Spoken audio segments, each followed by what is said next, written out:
had a very physical job, so I was feeling exhausted. I was finishing my day with zero energy. I asked the doctor, like, give me something, some vitamins or something, and he said, let me do some blood tests. A couple of days he called me, like, make an appointment with a urologist because you have levels very high, so go see him right away. He did a CT and he saw something weird. I wasn't thinking like, I have to do something, I have to go to treatment, I have to find a doctor. I wasn't thinking on that. I was thinking only in my mom and fiance. When I arrived to the US 9 years ago, I was working in everything. I was working in construction, I was working in warehouses, I was all kind of work, living a very relaxed life, work, enjoying the weekend, but I didn't feel with this energy that everybody normally has. I was ignoring that. For me, it was like normal. That's how a human is. You work a lot, you're tired. So I didn't pay attention for that. I didn't feel nothing in me, like pain, any weird stuff. It just was exhaustion. Like I was drained every day. In Fridays, I cannot even move. I was like, no, I don't want to go anywhere. I just want to sit down. I just want to relax. I just want to lay down. That tiredness became exhaustion, and I was like, no, I have to do something. It's too much. It was a yearly appointment, so I went there with my list and I asked all the things. When I asked him to push me with something, he looked at me like, what are you feeling? So I told him like the joints a little bit and feel tired. So he was like, okay, let me do some blood tests, whatever your levels are, I look something to give you. And one of those tests was the PCA. It was elevated, very elevated. So we were trying to find a urologist, so finding a urologist with an appointment nearby, because everybody's like, oh, 3 months, 2 months.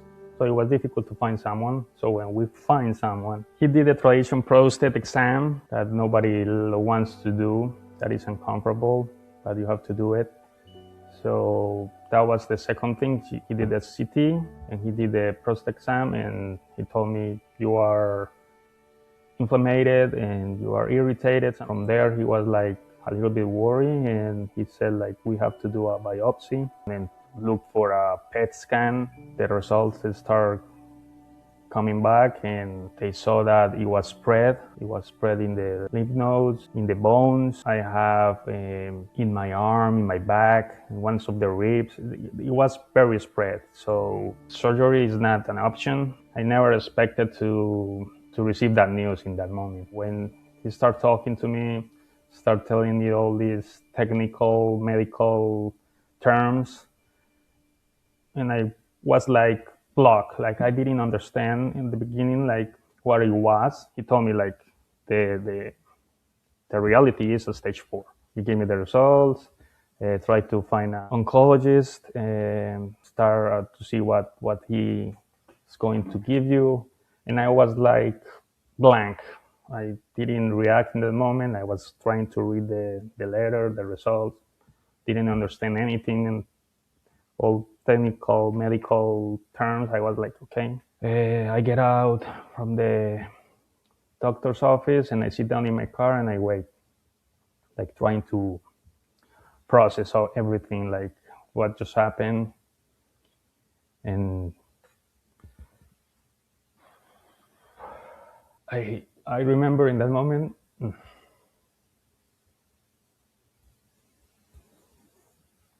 I start doing that. I start crying. While I was crying and everything, I was thinking in Christine, and I was thinking in my mother. My mother lost my brother 3 years prior, and Christine lost her father like in the same time. I was like thinking like, they're gonna lose someone else. That was the only thing I was thinking of. I wasn't thinking like, I have to do something, I have to go to treatment, I have to find a doctor. I wasn't thinking on that. I was thinking only in my mom and fiance. That was so I have to breathe because I have to drive. So in my drive home, I was like, I don't want to go home. I don't want to give that news to anybody. When I opened the door, Christine was super happy, like, oh, hello, how was it? I was like, it was bad. So like falling to the floor, and I started crying again. We had a friend, her mother was in a treatment in Murder Cancer Institute here in Florida. So she said, like, try to go there, try to find a oncologist there. Fortunately, we found one, and they treat me so well there. They were saying, like, we're gonna we're gonna start with a chemo, like a 6 session chemo, and see what happened with that. Probably we have to do radiation next, but that's up to you, and that's up to whatever the results are going. So before the chemo, I'm start taking medication, 3 medication actually. That was part of the treatment. Like the second chemo, the numbers drop. So by the third chemo, they say, like, the cancer now in this moment is undetectable. We recommend you to do the 6 to finish the treatment of the chemo, but it's up to you. Like, if you want to stop now, it will be okay. You continue with the medication, and we follow up every 3 months, or you want to finish the chemo. I was like, well, I'm already here. I'm already doing this. We schedule 6 chemos. Let's do it. Let's hit it. Let's hit it hard and try to take it out. With the chemo, obviously, the normal thing that we always think about cancer is the hair loss. Second chemo, I was like rubbing my hair and stay in my hand. So I was like, no, I have to cut it out. I have to shave it. The other thing was my nails, like, lose strength, like they were weird. So they crack, they bleed. So my work is with my hands. I work as a graphic designer. I work in a warehouse, so everything is with my hands. So I was with band-aids. I was bleeding all the time. I experienced bone pain that I never in my life experienced. It was bad. So when you have this new hard pain, you don't know how to describe it. So Christine was asking me what happened? What is it? How can I help you? My brain was processing the pain. It was like you feel like it was from inside the bone, and it's like a pinch all over, and like an electric current in your body. It's awful.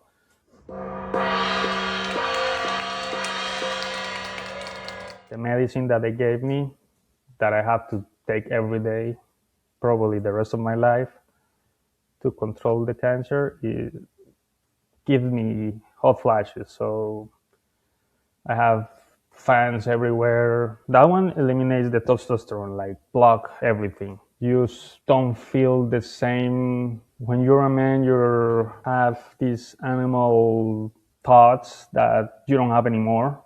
You think less in the physical, and you are a little bit more sensitive, like, obviously I'm going through. The rest is normal. The rest is the same thing.